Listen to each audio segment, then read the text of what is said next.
जिस लड़की को मैं बचपन से तंग करता आया था वही इस दुनिया की मेन हीरोइन निकली, और वो भी मेरी जान बचाने के लिए। वैसे उससे बचने के चक्कर में मैंने अलग यूनिवर्सिटी में एडमिशन लिया था, लेकिन मुझे क्या पता था कि नए स्टूडेंट्स की वेलकम सेरेमोनी में वो फिर से मिल जाएगी। आंखों में आंसू लेकर उसने मेरा हाथ पकड़ते हुए कहा, तुम मुझे अवॉइड क्यों कर रहे हो? मैं एक रोमांटिक नॉवल में रीइंकारनेट हुआ था, लेकिन मेरी बैड लक देखो, मैं यहाँ सेकंड विलन बना था। इस बॉडी का ओरिजिनल मालिक फैमिली का सबसे लाडला पोता था। एक दिन उसके दादाजी उसके लिए उसका फेवरेट केक लाए। वो उसे लेकर हीरोइन को चिढ़ाने गया, लेकिन लड़की ने गुस्से में पत्थर फेंक दिया जो सीधे उसके सिर पर लगा। आखिर में केक नीचे गिरकर पूरी तरह खराब हो गया। बस वहीं से लड़ाई शुरू हुई। ओरिजिनल मालिक ने मन ही मन बदला लेने की कसम खा ली। उसके बाद जब भी वो हीरोइन को देखता उसकी जिंदगी हेल बनाने की कोशिश करता। फिर हीरोइन गांव छोड़कर चली गई और सालों बाद दोनों यूनिवर्सिटी में दोबारा मिले। आगे चलकर ओरिजिनल मालिक ने हीरोइन को अपनी मेहनत से चमकते देखा और उसी से प्यार कर बैठा। उसने मेन हीरो और हीरोइन के रिश्ते को तोड़ने की कोशिश की। इतना ही नहीं, उसने हीरोइन के खिलाफ जाल बिछाए और सारा इल्जाम मेल प्रोटैगनिस्ट पर डाल दिया। लेकिन आखिरकार दोनों को सबूत मिल गए और उसे जेल में डाल दिया गया, और एंड में वो जेल में मारा गया। मैंने अपने माथे को छुआ।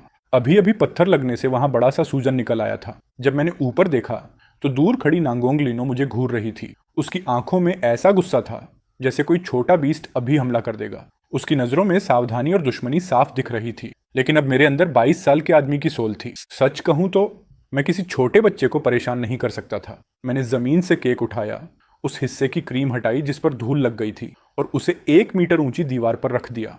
ओए, मैंने आवाज लगाई।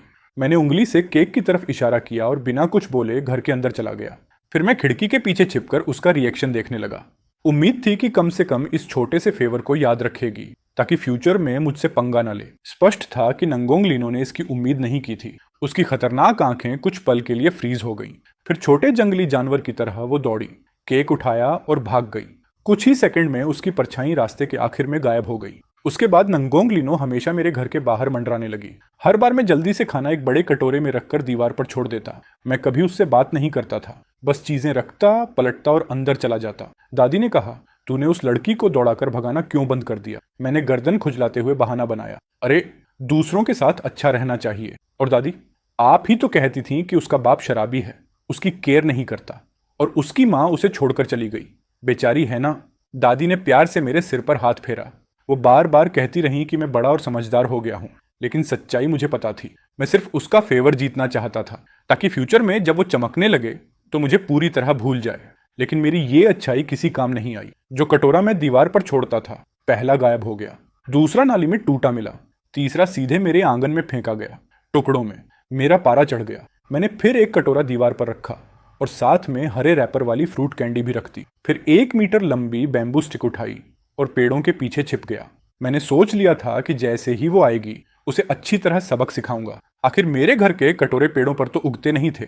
इंतजार करते करते मच्छरों ने कई बार काट लिया। तभी मैंने नंगोंग लीनो को अपनी तरफ लंगड़ाते हुए आते देखा।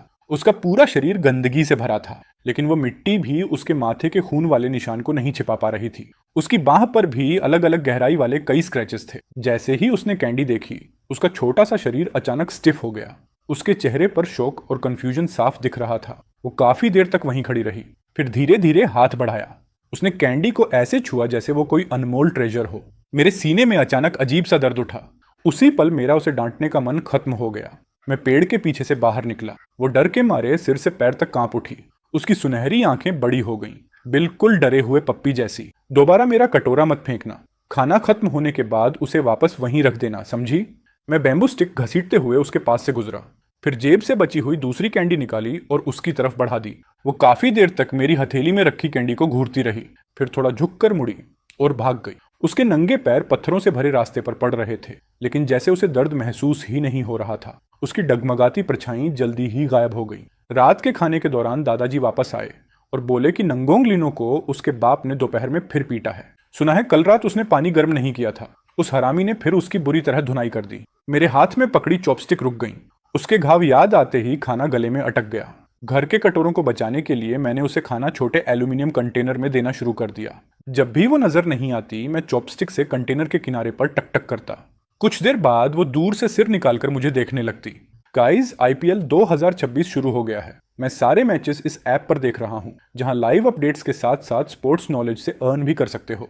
इस आईपीएल पर कैश प्राइजेस और एप्पल गैजेट्स के क्रेजी गिवअवेज भी चल रहे हैं। परफेक्ट चांस फोन अपग्रेड का, और नए प्लेयर्स को पहले 4 डिपॉजिट्स पर 70,000 रुपए तक बोनस मिल सकता है। बस प्रोमो कोड एरो100 यूज करना, लिंक नीचे कमेंट्स में है, जाओ चेक करो।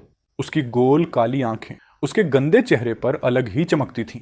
उनमें सावधानी और डिस्ट्रस्ट छिपा रहता, लेकिन साथ ही हल्की सी उम्मीद भी। मैं हमेशा उसके कंटेनर में एक्स्ट्रा मिल्क कैंडी रख देता। मेरे पेरेंट्स शहर में छोटा बिजनेस चलाते हैं। मैं गांव में अपने दादा दादी के साथ रहता हूँ।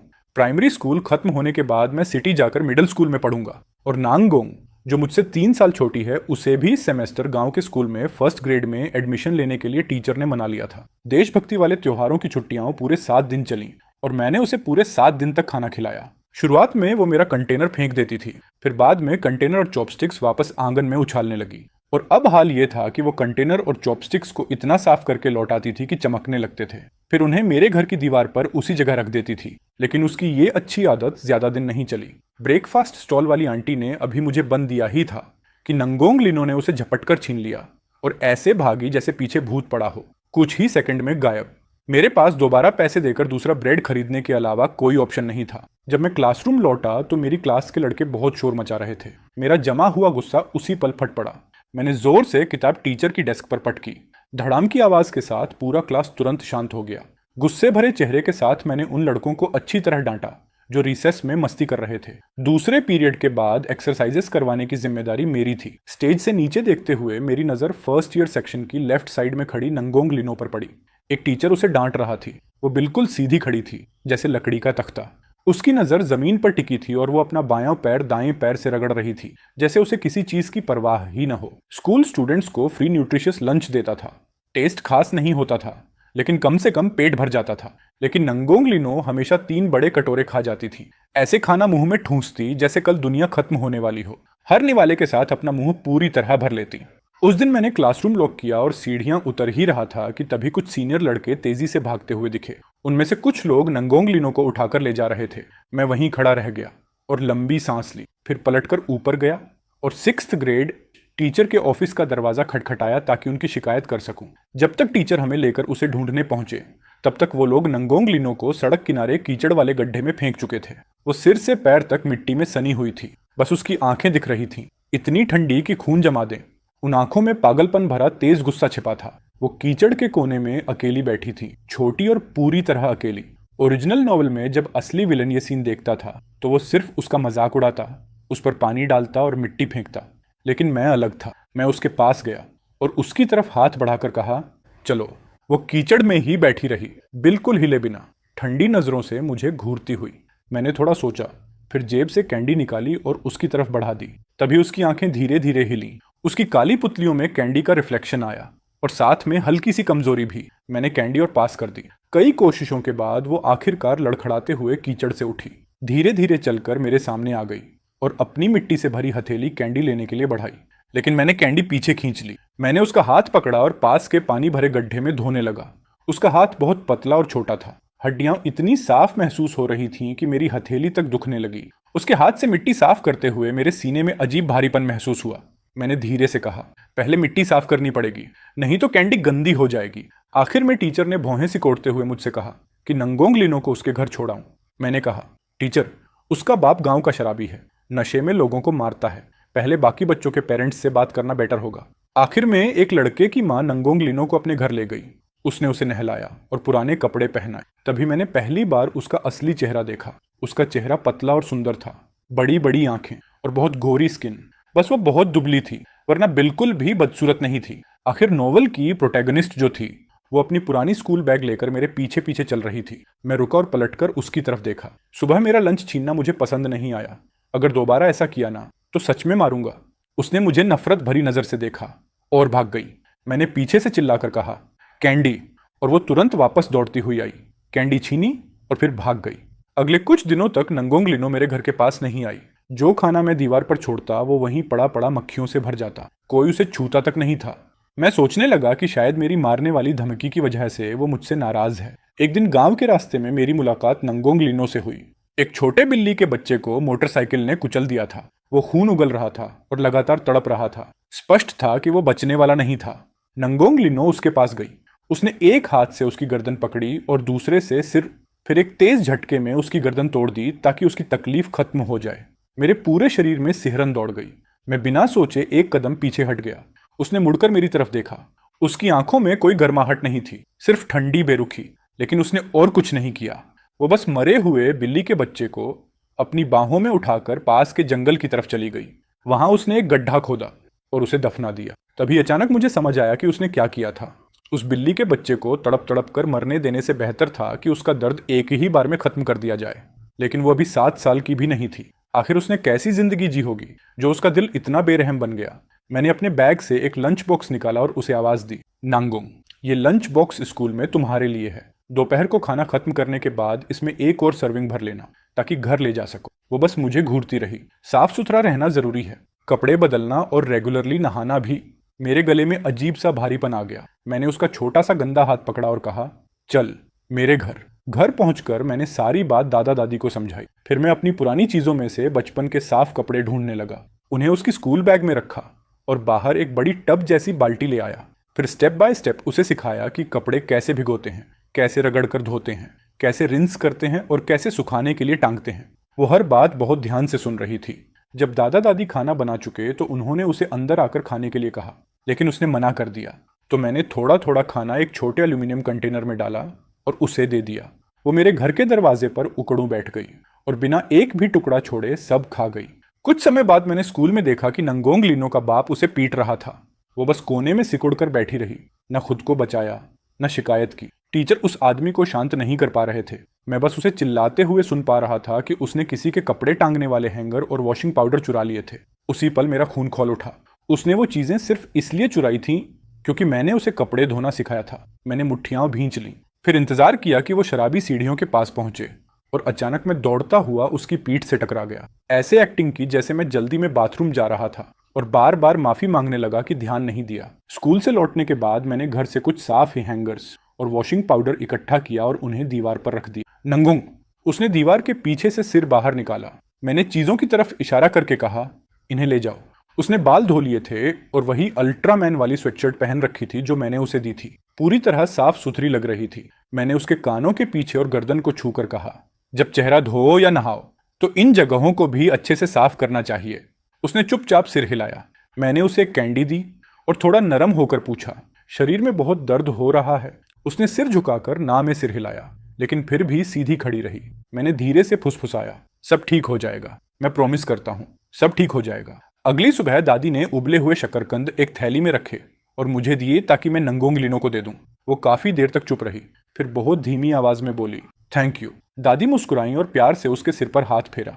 स्कूल में रिसेस के दौरान मैंने उसे फिर देखा। टीचर ने उसे क्लासरूम के दरवाजे पर रोक रखा था और डांट रही थी। सख्त आवाज में पूछ रही थी कि वो होमवर्क क्यों नहीं करती, लेकिन वो बस खंभे की तरह खड़ी रही, चुपचाप। आखिरकार मेरा दिल नहीं माना। जब दादी खेत में कैबेज लगा रही थी तो मैंने नंगोंग लिनो को बुलाया ताकि वो देखकर सीख सके। अगर तुम ये सीख गई तो अपने घर में खुद सब्जियां उगा पाओगी, फिर तुम्हें चोरी नहीं करनी पड़ेगी। वो आखिर तक बहुत ध्यान से सब देखती रही। मैंने उसे खाने की एक प्लेट दी और उसकी पॉकेट में कैबेज सीड्स का छोटा पैकेट रख दिया। इन्हें मिट्टी में बो देना, अगर कुछ समझ ना आए तो मुझसे पूछ लेना। जब वो जा रही थी तो मैं खुद को चिल्लाने से रोक नहीं पाया, और हाँ, होमवर्क करना मत भूलना। धीरे धीरे मेरी और नंगोंग लिनो की एक रूटीन बन गई। हर सुबह वो मेरे घर आकर थोड़ा ब्रेकफास्ट करती, फिर मेरे पीछे पीछे स्कूल जाती। क्लासेस खत्म होने के बाद वो प्रिंसिपल ऑफिस के बाहर बैठकर होमवर्क करती, फिर मेरा इंतजार करती और मेरे पीछे पीछे वापस घर आती। कुछ क्लासमेट्स मजाक उड़ाते थे, कहते थे कि वो मेरी छोटी टेल है, लेकिन उसे फर्क नहीं पड़ता था। लेकिन एक दिन किसी ने उस पर मिट्टी का ढेला फेंक दिया। वो पागलों की तरह उस लड़के पर टूट पड़ी जो उससे आधा सिर लंबा था। उसे जमीन पर गिराकर मारने लगी। मैंने उसे खींचकर अलग किया और डांटना शुरू किया, लेकिन उसने बस धीमी आवाज में कहा, तुम्हारे कपड़े गंदे नहीं होने चाहिए। मैं कुछ पल के लिए वहीं जम गया, फिर उसके कपड़ों से मिट्टी साफ करते हुए बोला, अगर कपड़े गंदे हो जाए तो बस धो लिए जाते हैं, लेकिन अगर तुम्हें चोट लग गई तो दर्द होगा, ताकि कोई उसे दोबारा परेशान न करे। मैंने उससे कहा कि क्लासेस के बाद टीचर्स ऑफिस में मेरा इंतजार किया करे ताकि हम साथ घर जा सकें। ऑटम हार्वेस्ट के दौरान मैं दादा दादी के साथ खेत में शकरकंद निकालने में मदद कर रहा था। मैंने ऊपर देखा तो दूर नंगोंग लिनो चुपचाप खड़ी हमें देख रही थी। मैं दौड़कर घर गया और एक छोटी थैली लेकर आया। उसे देते हुए कहा, 100 तक गिनो, फिर आकर हमारी मदद करना। दादा दादी मेरी मंशा समझ गए। मुस्कुराते हुए उन्होंने भी उसे मदद के लिए बुलाया। वो वहीं खड़ी रह गई, पूरी तरह कंफ्यूज्ड। शायद पहली बार किसी ने उस पर तरस खाए बिना उससे अच्छा व्यवहार किया था। वो काफी देर तक हिली तक नहीं, जब तक मैंने दोबारा नहीं कहा। तब वो झुक गई और हमारे साथ पूरी मेहनत से शकरकंद जमा करने लगी। कुछ समय बाद उसकी लगाई हुई कैबेज उगाई। पूरा छोटा खेत चमकीले हरे रंग से भर गया। दूसरों की नकल करते हुए उसने लकड़ियों से अपनी छोटी सब्जी वाली जगह को घेर दिया ताकि मुर्गियां और बत्तखें उसे खराब ना करें। मैं उसकी छोटी खेती देखने गया और दिल से उसकी तारीफ की। तुम्हारी कैबेज तो बहुत अच्छी बढ़ रही है। दादी ने मुझसे कहा कि मैं उसे मूली और पत्ता गोभी के कुछ पौधे दे आऊं। उसने पौधे लिए, फिर काफी देर हिचकिचाने के बाद मुड़ी और अपने घर भाग गई। जब वो वापस आई तो उसके हाथ में साफ पानी से भरा कटोरा था। धीमी आवाज में उसने कहा। मैंने कटोरा और जग धो दिया। मैं मुस्कुराया और उसके बाल उलझा दिए ताकि उसे समझ आ जाए कि सब ठीक है। फिर मैंने कटोरा लिया और पानी पी गया। अभी मैंने कटोरा मेज पर रखा ही था, तभी उसका शराबी बाप दरवाजे से बाहर निकला। नंगोंग लीनो तुरंत पलटी और अपने छोटे से शरीर को फैलाकर मेरे सामने खड़ी हो गई, मुझे बचाने के लिए। मेरा दिल जोर से धड़क उठा। वो उस आदमी से बेहद डरती थी, फिर भी उसका पहला इंस्टिंक्ट मुझे प्रोटेक्ट करना था। मैंने उसके कंधे पर हल्की थपकी दी, उसके बाप को पोलाइटली ग्रीट किया, फिर नंगोंग लीनो से अपना ध्यान रखने को कहा और वहां से चला गया। एक दिन नंगोंग लीनो की टीचर ने मुझे ऑफिस में बुलाया। कारण था, उसने किसी से लड़ाई की थी। टीचर ने मुझे जमकर डांटा और कहा कि मैं उसे कंट्रोल में रखूं। मैंने सीधे जवाब दिया, मैम, मैं उसका गार्डियन नहीं हूं, इसलिए आपका लेक्चर सुनना मेरी जिम्मेदारी नहीं है। मैं बस उसी गांव का उसका दोस्त हूं, बस। जब मैं ऑफिस से बाहर निकला तो नंगोंग लीनो दरवाजे पर एबंडेंट पप्पी की तरह खड़ी थी, थोड़ी नाराज, थोड़ी हर्ट। मैंने उसके सिर पर हल्का सा नोक मारा और डांटते हुए कहा, तुम हद से ज्यादा आगे बढ़ गई थी। अभी जाओ और अपने क्लासमेट से माफी मांगो, वरना दोबारा मुझसे बात मत करना। उसने मेरी तरफ देखा और तोप के गोले की तरह ऑफिस के अंदर भागी। वो दूसरे बच्चे के सामने घुटनों के बल बैठ गई और जोर से चिल्लाई, सॉरी। ऑफिस में मौजूद सब लोग जम गए और मेरी आंखों में तुरंत आंसू भर आए। ये बच्ची सच में मानती थी कि माफी मांगने के लिए घुटनों पर बैठना जरूरी होता है। घर लौटते वक्त मैं उसे लगातार समझाता रहा कि असली अपोलॉजी दिल से होनी चाहिए और किसी के सामने ऐसे घुटनों पर नहीं गिरना चाहिए। जब मैं लगातार बोलता जा रहा था, वो सिर उठाकर मुझे देख रही थी। उसकी आंखें चमक रही थीं और आधे चांद की तरह मुड़ी हुई थीं। उसका पूरा चेहरा खुशी से भरा था। सेमेस्टर खत्म होने के बाद जब हम पढ़ रहे थे, तब मैंने गलती से नंगोंग लीनो का लैंग्वेज टेस्ट देख लिया। उस पर लाल रंग में लिखा हुआ 18 देखकर मेरी आंखें दुखने लगीं। नोवेल में तो हीरोइन जीनियस थी, मुझे यकीन ही नहीं हुआ। पहली क्लास के लैंग्वेज सब्जेक्ट में कोई 18 कैसे ला सकता है। मैंने उससे मैथ पेपर दिखाने को कहा। वो मन मारकर ले आई। उसमें 83 मार्क्स थे। मैंने राहत की सांस ली। कम से कम वो सिर्फ एक सब्जेक्ट में कमजोर थी। फाइनल एग्जाम्स में सिर्फ 2 हफ्ते बचे थे, इसलिए मैंने उससे कहा कि वीकेंड पर मेरे घर आए ताकि पेपर दोबारा सॉल्व करे और जो समझ ना आए वो मैं समझा दूं। मुझे लगा था कि ये मुश्किल जरूर होगा, लेकिन मैनेजेबल रहेगा। लेकिन असलियत में ये सूरज को हाथ से ढकने जैसा था। उसे ये भी समझ नहीं आता था, वो भी नहीं। मैंने एक सिंपल याद करने वाला सवाल लाख बार समझाया, फिर भी वो गलत कर देती। मैं इतना फ्रस्ट्रेट हो गया कि 2 दिन तक उसे पढ़ने आने ही नहीं दिया। ऐसा लग रहा था जैसे मुझे नर्व्स शांत करने की मेडिसिन चाहिए। जब फाइनल रिजल्ट्स आए तो मेरे मार्क्स बहुत अच्छे थे और नंगोंग लीनो के लैंग्वेज में 45 और मैथ में 85 आए। उसने काफी इंप्रूवमेंट की थी, इसलिए दिल पर पत्थर रखकर मैंने उसे पढ़ाने की रेस्पॉन्सिबिलिटी जारी रखी। विंटर वेकेशन में वो बहुत तेजी से सीखने लगी। बस लैंग्वेज सब्जेक्ट में कभी कभी अटक जाती थी, बाकी सब पहली बार में समझ जाती। मेरे पेरेंट्स मुझे नए साल पर शहर ले जाने वापस आए। वहां से मैं उसके लिए exercise notebooks, hand writing books और रेफरेंस बुक्स लाया। मैंने पूरी छुट्टियों का होमवर्क उसे देकर रखा। जब मैं जा रहा था, वो सड़क के किनारे खड़ी थी, अपनी बड़ी बड़ी उदास आंखों से मुझे देख रही थी। मैंने उसके सिर पर हल्की थपकी दी और मुस्कुराकर कहा, मैं जल्दी वापस आ जाऊंगा और जब लौटूंगा तो तुम्हारे लिए कैंडीज और टॉयज लाऊंगा। जब तक तुम ये नोटबुक्स खत्म करोगी, तब तक मैं वापस आ जाऊंगा। उसने सिर हिलाया और वहीं खड़ी रही।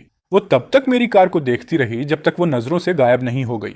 एक कदम भी नहीं हिली। न्यू ईयर से पहले मैं पेरेंट्स के साथ गांव वापस लौटा और नांगोंग लीनो के लिए फायरवर्क्स, एक स्पिनिंग टॉप और नए शूज लाया। मैंने उसे बॉक्स दिया। वो काफी देर तक उसे पकड़े खड़ी रही, बिना हिले। जब उसने सिर उठाया तो उसकी आंखें लाल थीं और वो रोने वाली लग रही थी। उसकी छोटी नाक भी लाल हो गई थी। मैंने उसके बाल उलझाते हुए कहा, हैप्पी न्यू ईयर। नांगोंग लीनो ने होंठ भींचे और बोली, thank you, happy new year. उसने मेरे दिल को पूरी तरह हिला दिया। मेरे अंदर सॉफ्टनेस और उदासी दोनों एक साथ भर गए। न्यू ईयर वाले दिन मैं उसे अपने कजन और गांव के बाकी बच्चों के साथ लैंटर्न लेकर घर घर न्यू ईयर विशेष देने ले गया। जब हम लौटे तो हमारी पॉकेट्स कैंडीज और गिफ्ट मनी से भरी हुई थी। मैंने अपना सारा हिस्सा उसे दे दिया और कहा कि घर जाकर अच्छे से न्यू ईयर एंजॉय करे। घर लौटने पर मेरा 4 साल का कज़न बड़ी बड़ी आंखों से मुझे देखने लगा और बोला, अरे भैया, मेरी बहन कहती है कि मैं तुम्हें ऐसा ना बुलाऊं, तो फिर तुम्हें क्या बोलूं। मैं 1 सेकंड के लिए फ्रीज हो गया। फिर मुझे एक साथ हंसी और गुस्सा दोनों आ गए। ये छोटी शैतान, मैं मन ही मन बड़बड़ाया। नए साल पर भी झगड़ा ढूंढ रही है। समय उड़ता चला गया। नंगोंग लिनो ने कभी नए शूज पहनने की हिम्मत नहीं की, लेकिन उसमें जबरदस्त बदलाव आ गया था। उसके ग्रेड्स आसमान छूने लगे। फाइनल एग्जाम्स में उसने सारे सब्जेक्ट्स में फुल मार्क्स लिए और सेकंड ग्रेड में पहुंचते ही क्लास मॉनिटर बन गई। उसके कपड़े पुराने जरूर थे, लेकिन हमेशा बिल्कुल साफ रहते थे। जब वो थर्ड ग्रेड में थी, उसकी टीचर एक दिन मुझसे मिली। उन्होंने बताया कि नंगोंग लिनो ने फ्रेंड नाम की एक ऐसे लिखी थी और वो पूरी ऐसे मेरे बारे में थी। टीचर ने कहा कि उसे पढ़कर कई टीचर्स रो पड़े थे, लेकिन नांगोंग लिनो ने उसे क्लास में एग्जाम्पल की तरह इस्तेमाल नहीं करने दिया, क्योंकि उसे डर था कि कोई और मुझे उसका भाई बनाकर उससे छीन ना ले। मैं हमेशा सोचता था कि जैसे ही उसकी असली माँ उसे लेने आएगी, सब ठीक हो जाएगा। चंद्र कैलेंडर के आखिरी महीने की 28वीं रात उसने नांगोंग लिनो के हाथ बांधे और उसे बीम से लटकाकर पीटा। जब तक पड़ोसी पहुंचे, वो बेहोश हो चुकी थी। उसे तुरंत हॉस्पिटल ले जाया गया। उसकी 2 पसलियां टूट चुकी थीं, पिंडली में फ्रैक्चर था, दोनों हाथ डिसलोकेट हो चुके थे और अंदरूनी ब्लीडिंग भी हल्की थी। चाइनीज न्यू ईयर की रात मैं उसे हॉस्पिटल में देखने गया। वो हॉस्पिटल बेड पर बैठी थी, सुन्न खोई हुई, जैसे उसकी आत्मा कहीं और हो। लेकिन जैसे ही उसने मुझे देखा, उसकी आंखों में धीरे धीरे थोड़ी चमक वापस आ गई। मैं उसके पास गया, सावधानी से उसे गले लगाया और धीरे से दिलासा देते हुए कहा, शांत रहो, सब ठीक हो जाएगा। क्योंकि वो न्यू ईयर पर हॉस्पिटल से बाहर नहीं जा सकती थी, इसलिए मैंने उसके लिए नए कपड़े और नए शूज खरीदे। स्नैक्स और लकी मनी भी लाकर उसके बेड के पास रख दिए। उसने बिना किसी एक्सप्रेशन के मुझे देखा और बस इतना कहा, थैंक यू।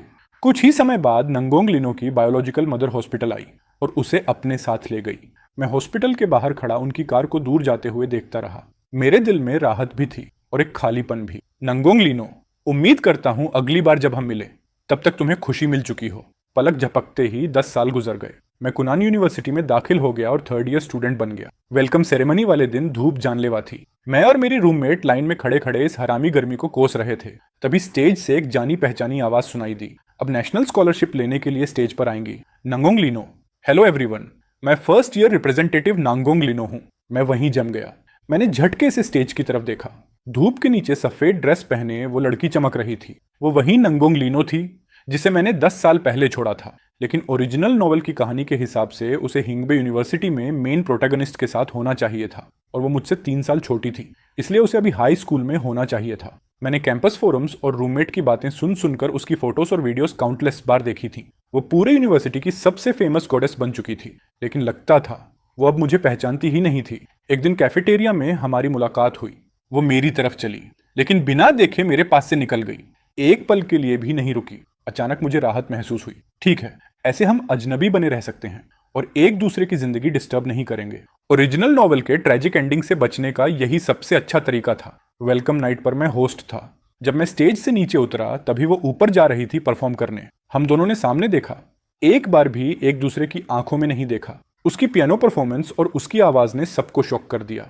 एक ही रात में वो पूरे कैंपस में फेमस हो गई। मुझे लगा था कि हम हमेशा पैरेलल लाइंस की तरह रहेंगे, पास, लेकिन कभी ना मिलने वाले।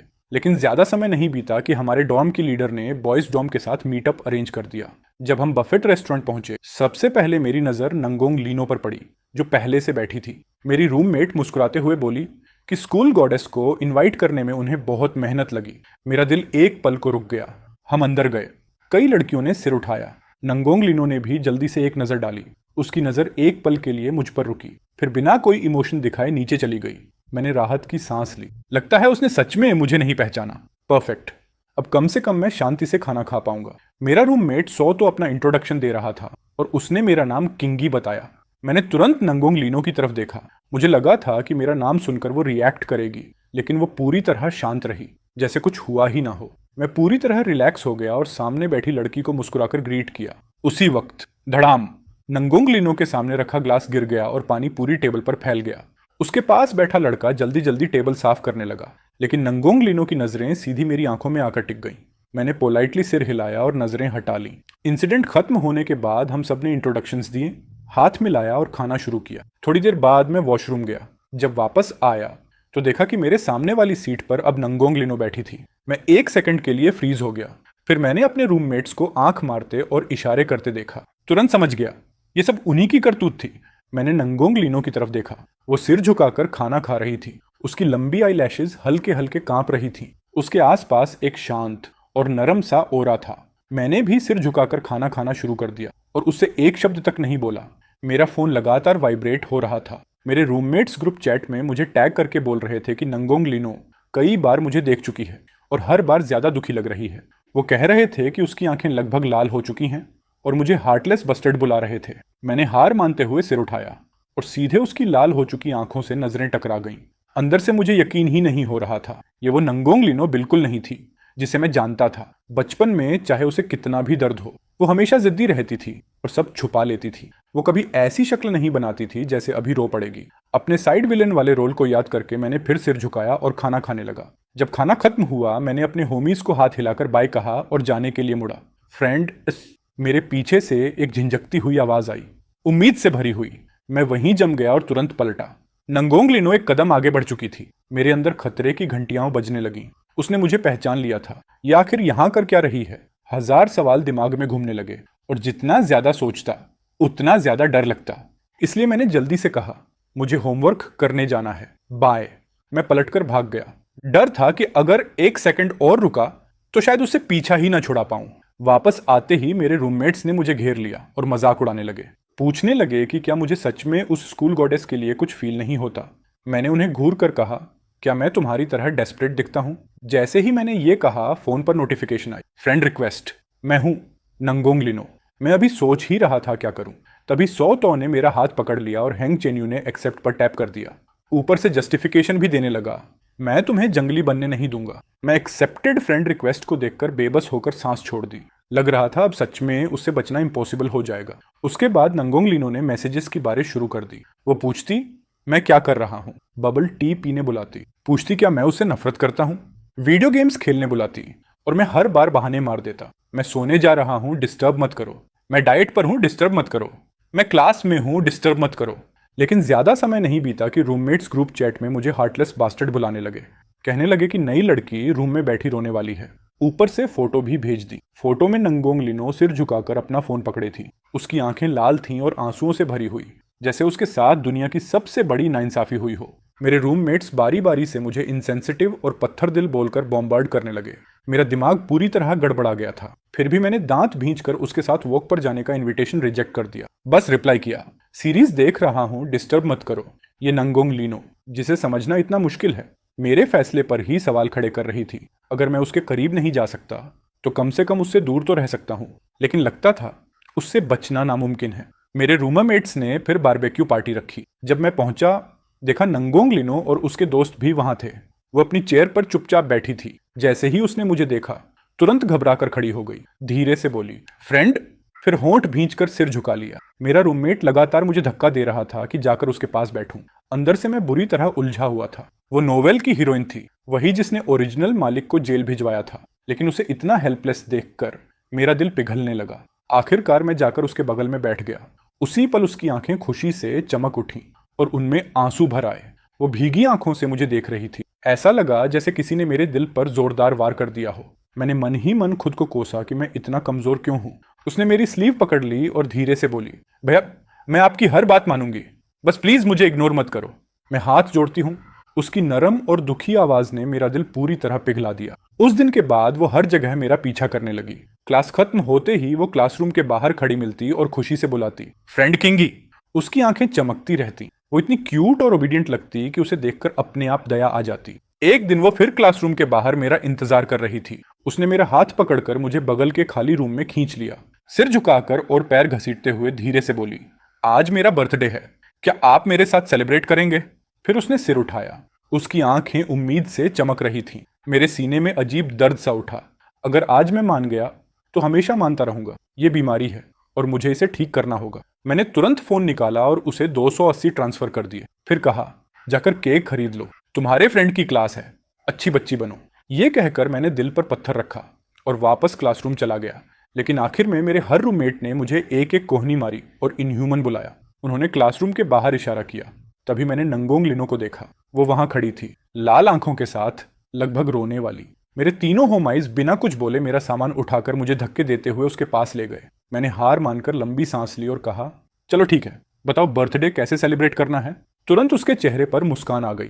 उसकी आंखों की सारी उदासी गायब हो गई। उस दिन उसने मुझे जबरदस्ती कैरोसेल पर बैठाया, कॉटन कैंडी खिलाई और एक पागल घूमने वाली राइड पर भी ले गई। उसने मेरी पूरी हालत खराब कर दी। लेकिन जब हम टैक्सी से उतरे और सामने 4 स्टार होटल देखा तो मुझे लगभग हार्ट अटैक आ गया। मैं सिर से पैर तक कांपते हुए बोला, अरे लड़की, इसका मतलब क्या है। उसने अपना निचला होंठ दबाया और मुझे कनखियों से देखते हुए धीरे से कहा, इंटरनेट पर नहीं कहते कि 18 के बाद सब अलाउड होता है। उसने बात पूरी नहीं की, लेकिन मतलब बिल्कुल साफ था। मेरी हालत खराब हो गई। मैं डर के मारे तुरंत भागा और वापस टैक्सी में घुस गया। ड्राइवर से चिल्लाकर कहा, भाई जल्दी गाड़ी भगाओ। मैं ऐसे डॉम वापस भागा जैसे मेरे पीछे मौत पड़ी हो। वहां पहुंचते ही मैंने उसे एक बहुत सीरियस मैसेज भेजा ताकि सब साफ हो जाए। मैंने लिखा कि हम सिर्फ यूनिवर्सिटी क्लासमेट्स हैं और कुछ नहीं। उस रात मुझे नाइटमेयर आया। मैंने सपना देखा कि नंगोंग लीनो मेरी गर्दन पकड़कर मुझे गले लगाए मुस्कुरा रही है और डरावनी आवाज में कह रही है, फ्रेंड, अब आप मुझसे भाग नहीं सकते। मैं झटके से उठ बैठा। सबसे पहले मेरी नजर रूममेट हुआंग चेन्यो पर पड़ी। वो मुझे ब्लेम वाली नजर से देख रहा था और बोला, नंगोंग लीनो कल रात भर रोती रही, कंबल के अंदर छुपकर। पूरा डॉर्म जान गया। मैंने तुरंत फोन उठाया। उसने मुझे ढेर सारे मैसेजेस भेजे थे। वो बार बार माफी मांग रही थी, कह रही थी कि वो सच में मुझे पसंद करती है और मिन्नत कर रही थी कि मैं उसे इग्नोर ना करूं। मैं लगभग इमेजिन कर सकता था कि वो रोते हुए ये मैसेजेस लिख रही होगी। मुझे इतना गिल्ट हुआ कि बिना सोचे मैंने रिप्लाई कर दिया, मैं नाराज नहीं हूं। मैसेज भेजते ही मेरा मन किया खुद को थप्पड़ मार दूं।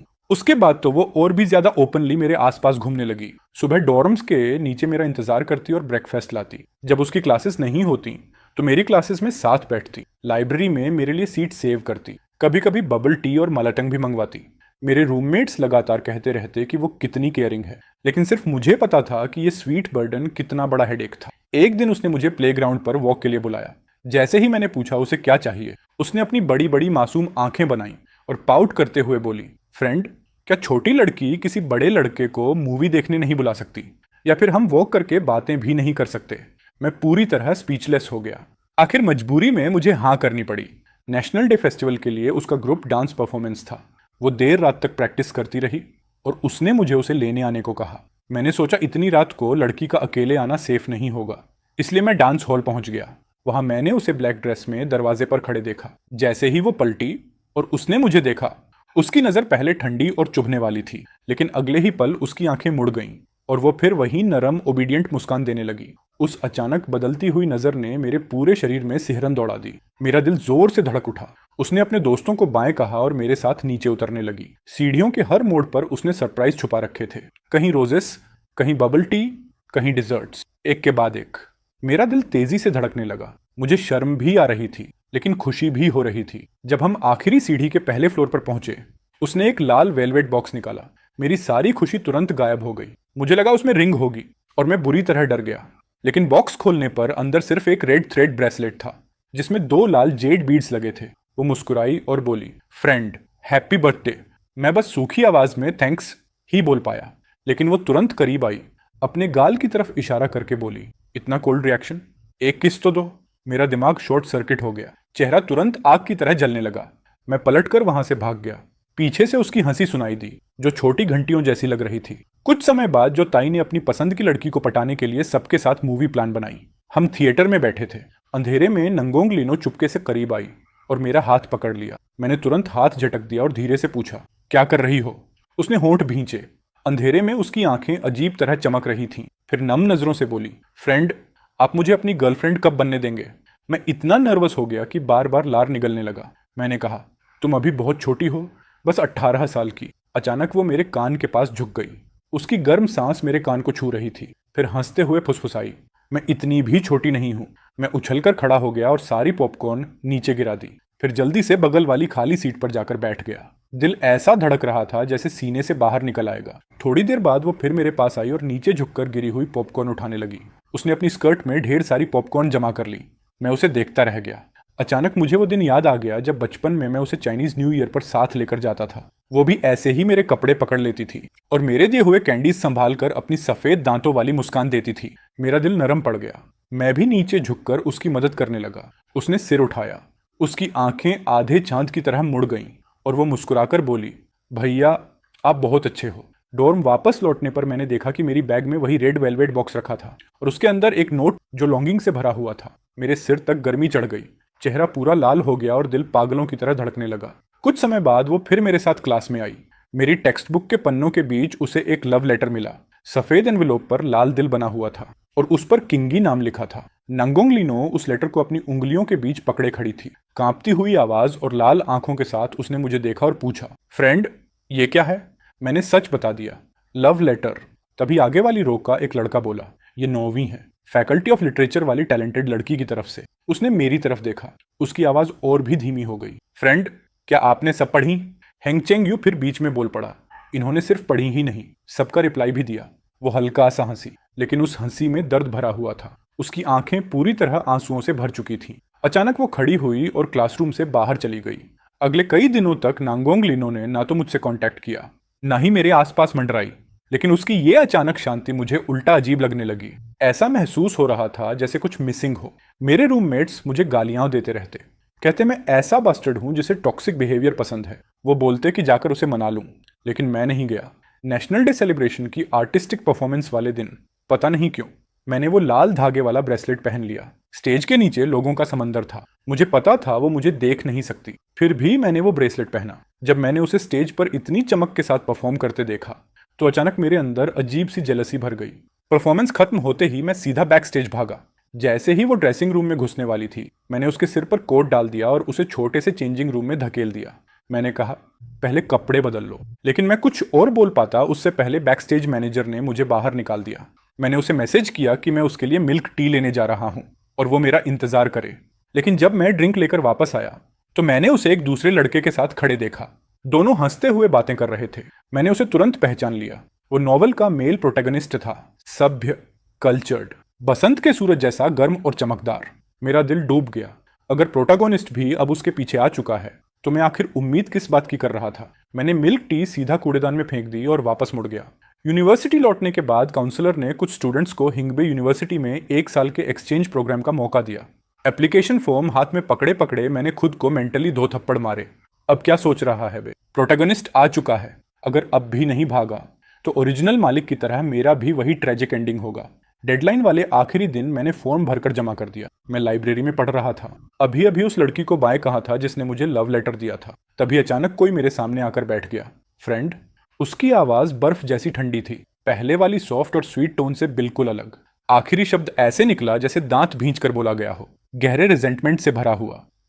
वाह फ्रेंड, बड़े पॉपुलर हो ना। बताइए फ्रेंड, इन दिनों एक बार भी मेरा ख्याल नहीं आया। मैंने उसकी तरफ देखा। उसकी आंखों की सारी सॉफ्टनेस गायब हो चुकी थी। अब उनमें सिर्फ क्रूरता और जंगलीपन बचा था। पता नहीं क्यों, लेकिन मैं टेंस हो गया। मन मारकर मैंने जवाब दिया, नहीं। वो धीरे धीरे खड़ी हुई और मेरा ठुड्डी पकड़ने के लिए हाथ बढ़ाया। मेरे पूरे शरीर में पसीना छूट गया, रोम रोम खड़ा हो गया। बहुत डरावना था। वो धीरे से मेरे करीब झुकी। उसकी सांसों में मिठास थी। डॉक्टर, मेरे छोटे फ्रेंड को मैं पसंद क्यों नहीं हूं?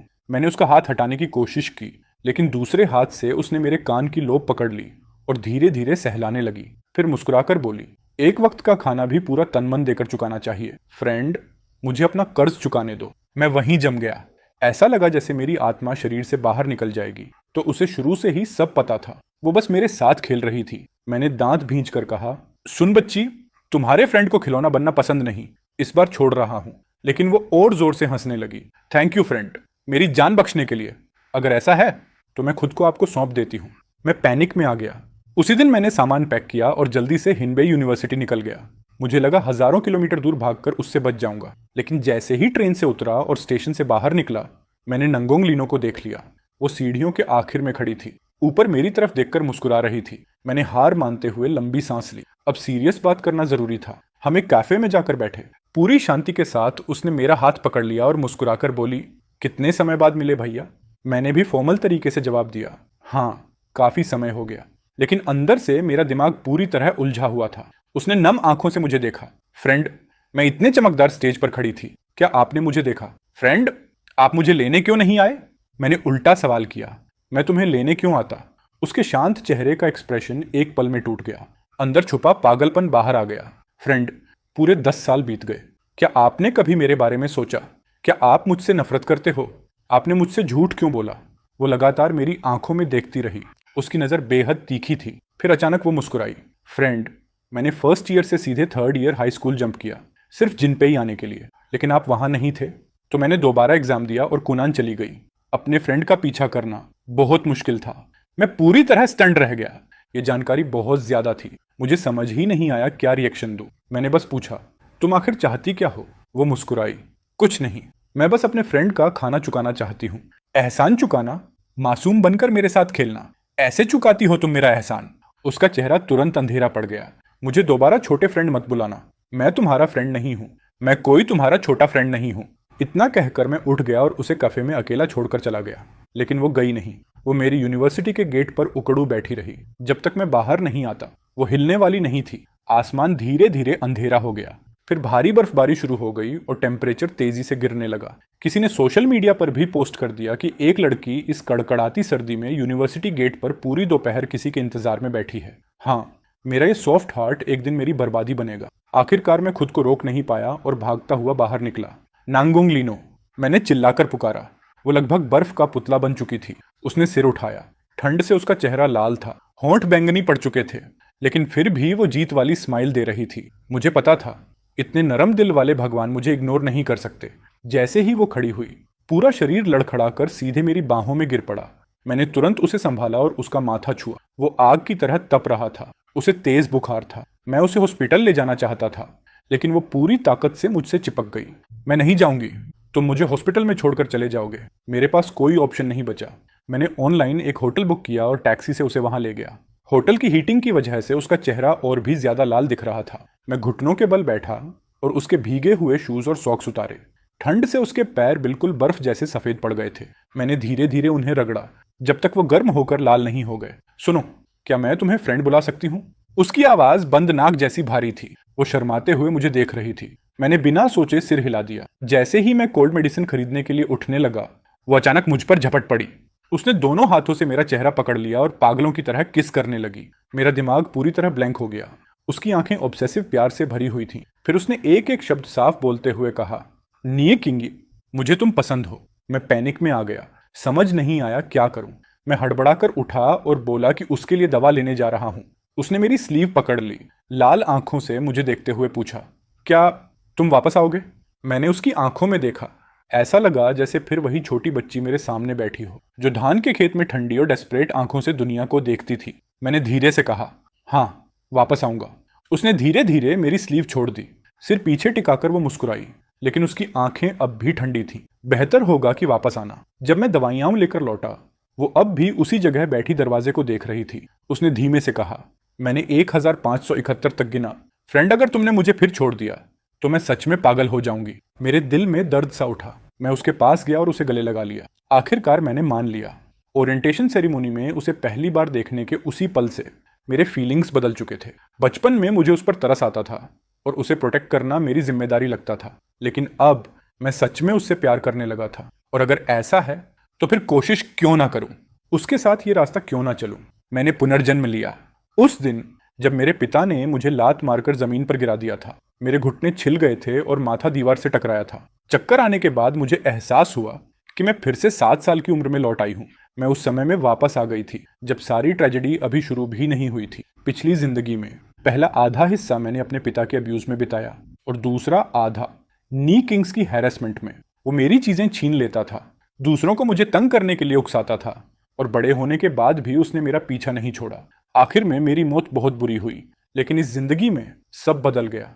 मैंने उसके सिर पर पत्थर मारा, लेकिन उसने पिछली जिंदगी की तरह मेरे सामने केक नहीं कुचला। उल्टा उसने केक उठाया, गंदी जगह साफ की और दीवार पर रखकर मुझे लेने का इशारा किया। वही केक जिसे खाने की इच्छा मुझे पिछली जिंदगी में हमेशा रही थी, लेकिन जिसका एक टुकड़ा भी मुझे कभी नहीं मिला। वो इतना मीठा था कि मेरी आंखों में आंसू आ गए।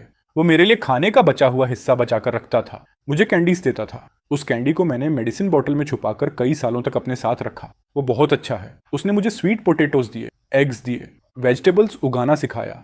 उसने मुझे कपड़े धोना, पढ़ना, लिखना सिखाया। वैसे मैं जानबूझकर खराब मार्क्स लाती थी ताकि वो मुझे ट्यूशन पढ़ाए।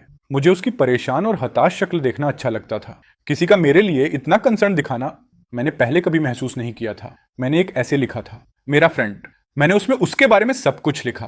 टीचर उसे पूरी क्लास के सामने एग्जाम्पल की तरह पढ़ना चाहती थी, लेकिन मैं भागकर उनसे विनती करने लगी कि वो ऐसा ना करें। मुझे डर था, अगर बाकी लोगों को पता चल गया कि वो कितना अच्छा है तो कोई उसे मुझसे छीन लेगा। वो मेरा फ्रेंड है और सिर्फ मेरा ही हो सकता है। जब वो शहर से वापस आया तो मेरे लिए फायरवर्क्स, एक स्पिनिंग टॉप और नए शूज लाया। मैंने उन्हें पहनना भी नहीं चाहा।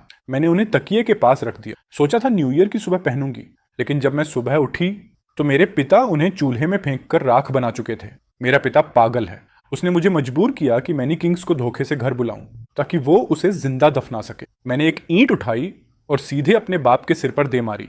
मैं उसे मार डालना चाहती थी ताकि ये सब हमेशा के लिए खत्म हो जाए, लेकिन मैं बहुत छोटा थी। उसने मुझे लटका दिया और बेरहमी से पीटना शुरू कर दिया, और जब मैं बेहोश होने ही वाली थी तभी मैंने नी किंग्स को भागते हुए अंदर आते देखा। उसने स्पाइडरमैन वाली पैजामा पहन रखी थी। चेहरे पर डर और बेचैनी साफ दिख रही थी। उसने तुरंत अपनी पैजामा उतारकर मुझे ढक दी। उसी पल मुझे समझ आ गया, वो मेरी मुक्ति है, इस जिंदगी में मेरी इकलौती ऑब्सेशन। न्यू ईयर की रात से पहले वो हॉस्पिटल में मुझसे मिलने आया। वो मेरे लिए नए कपड़े, नए शूज और सेलिब्रेशन के पैसे लेकर आया था। मैंने उसके घर फोन किया। मैं चाहती थी कि वो मुझे लेने आए। उसने कहा था कि वीकेंड पर आएगा, लेकिन वो नहीं आया। जिस दिन मेरी माँ मुझे लेने आई उस दिन भी वो नहीं दिखा। तभी मुझे समझ आया, उसके लिए मैं बस एक बच्ची थी जिसे केयर की जरूरत थी। तो मैंने फैसला किया, मैं बड़ी बनूंगी, इतनी बड़ी कि उसके बराबर खड़ी हो सकूं। मैंने क्लासेस स्किप करके एडवांस स्टडी की, पागलों की तरह पढ़ाई की। हाई स्कूल के फर्स्ट ईयर में ही मैं हिंगबे यूनिवर्सिटी पहुंच गई, लेकिन वो वहां नहीं था। फिर मुझे पता चला कि वो कुनान में पढ़ने चला गया है, तो मैंने जानबूझकर 1 साल रिपीट किया सिर्फ कुनान जाने के लिए। आखिरकार मैंने उसे फिर से ढूंढ लिया। मैंने प्रिटेंड किया कि मैं उसे पहचानती नहीं और उसे मुझे अवॉइड करते देखती रही। वो बहुत फनी था, लेकिन उसी के साथ मेरा दिल भी टूट रहा था। मैं धीरे धीरे उसके करीब गई, बार बार उसकी आंखों में छुपी हुई चिंता को देखती रही। हर इंसान की जिंदगी में कुछ ऑब्सेशंस होती हैं, जैसे वो केक जो बचपन में तुम कभी खा नहीं पाए, या वो नए शूज जिन्हें तुम संभाल कर नहीं रख पाए, और फिर वो इंसान जो रोशनी बनकर तुम्हारे अंधेरे बचपन को उजाला दे दे।